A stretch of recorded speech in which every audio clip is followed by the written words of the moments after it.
ഇത് ഒരു അത്ഭുതമല്ല, യാഥാർത്ഥ്യമാണ്. കെട്ടിട നിർമ്മാണ മേഖല അടിമുടി മാറുകയാണ്. കാലം മാറുകയാണ്, ടെക്നോളജികൾ വളരുകയാണ്.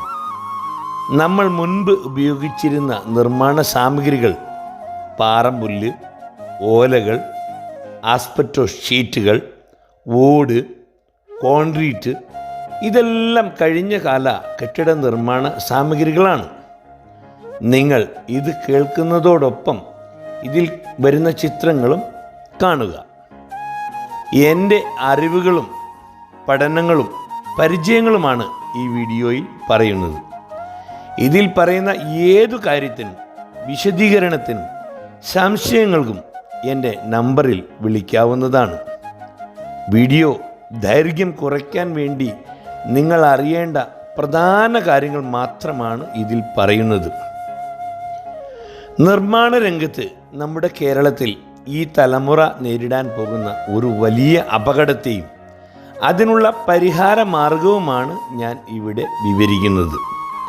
കണ്ണുള്ളവൻ കാണട്ടെ, ചെവിയുള്ളവൻ കേൾക്കട്ടെ എന്ന മഹത് വചനവും സൂക്ഷിച്ചാൽ ദുഃഖിക്കേണ്ട എന്ന പഴമൊഴിയും ഇതിന് ഉത്പ്രേരകമായി ഞാൻ ബോധിപ്പിക്കുകയാണ്.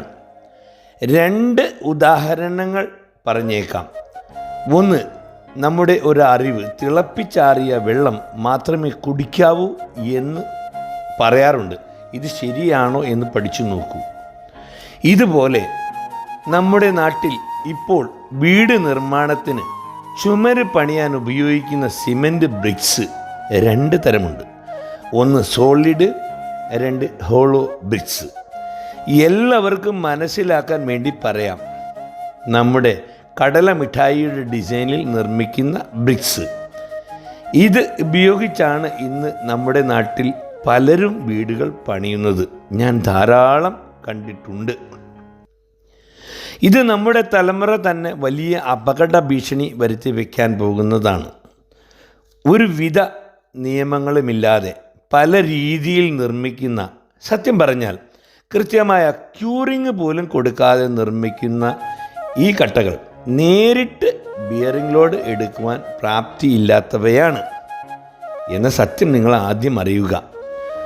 ഒരു സഡൻ കംപ്രസീവ് പ്രക്രിയയിൽ സെറ്റാക്കുന്ന ഈ ബ്രിക്സ് കോൺക്രീറ്റ് പില്ലറുകൾ കൊണ്ട് പണിത കെട്ടിടത്തിൻ്റെ റൂമുകൾ മറയ്ക്കാൻ മാത്രമേ ഉപയോഗിക്കുവാൻ അനുമതി ഉള്ളൂ.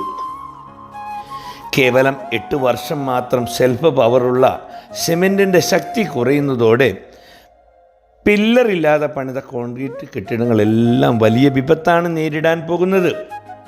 ഇതെല്ലാം ഞാനെങ്ങനെ പറയുന്നു എന്നതല്ലേ അടുത്ത ചോദ്യം. ഒന്ന്, പൊതുസമൂഹത്തോടുള്ള കടമ. ഞാനൊരു ദൈവവിശ്വാസിയാണ്. ഇന്ത്യൻ ആർമിയിൽ സർവീസിൽ ഉണ്ടായിരുന്നതും ബെസ്റ്റ് സോൾജർ മെഡൽ ഹോൾഡറുമാണ്. കെട്ടിട നിർമ്മാണ മേഖലയിൽ സ്വദേശത്തും വിദേശ രാജ്യങ്ങളിലുമായി 40 വർഷത്തെ പ്രവൃത്തി പരിചയമാണ് എനിക്ക് ഉള്ളത്. ഇത് മനസ്സിലാക്കാൻ നിങ്ങൾക്ക് പ്രധാനമായും 2 വീഡിയോകൾ മാത്രം കണ്ടാൽ മതി.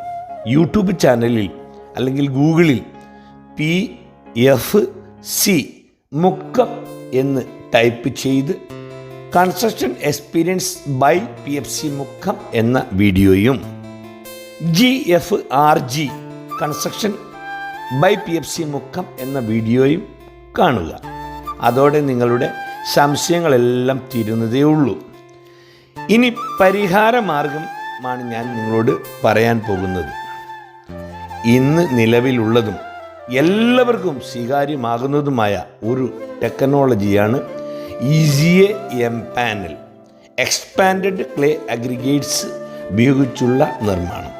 പ്രധാന സവിശേഷതകളും കുറച്ച് വീഡിയോകളും നിങ്ങൾക്കായി ഞാൻ തൽക്കാലം ഇട്ടു തരികയാണ്. ശ്രദ്ധിക്കുക. ഒന്ന്, തീർത്തും ഇത് എക്കോ ഫ്രണ്ട്ലിയാണ്. ഇത് റിമൂവബിൾ ആണ്, അതായത് മാറ്റി പ്രതിഷ്ഠിക്കാവുന്നതാണ്. സാമ്പത്തിക ലാഭം പഴയതിനേക്കാൾ 30% വരെ കുറവാണ്. വെള്ളത്തിൻ്റെ ഉപയോഗം 75% വരെ കുറയ്ക്കാം. ഉറപ്പ്, ആയുസ്, ഭംഗി ഇതുവരെയുള്ളതിൽ നിന്നും വളരെ മെച്ചപ്പെട്ടതാണ്. പ്രകൃതിക്ഷോഭങ്ങളിൽ നിന്നും പഴയതിനേക്കാൾ 80% വരെ സുരക്ഷിതമായിരിക്കും. ഇതൊരു ടെക്നോളജി വിദേശമാണ്. പക്ഷേ റോ മെറ്റീരിയലുകളെല്ലാം നമ്മുടെ രാജ്യത്ത് സുലഭമാണ് എന്നതാണ് ഇതിൻ്റെ പ്രധാന ഗുണം. ഇന്ത്യയുടെ വ്യവസായ സംസ്ഥാനമായ ഗുജറാത്തിലാണ് ഇതിൻ്റെ പ്രധാന സാമഗ്രികളെല്ലാം നിർമ്മിച്ചു കൊണ്ടിരിക്കുന്നത്. അതുകൊണ്ട് ഇനി നിർമ്മാണം ഒരു ടെൻഷനുമില്ലാതെ നമുക്ക് മുന്നോട്ട് നയിക്കാവുന്ന കാര്യങ്ങളേ ഉള്ളൂ.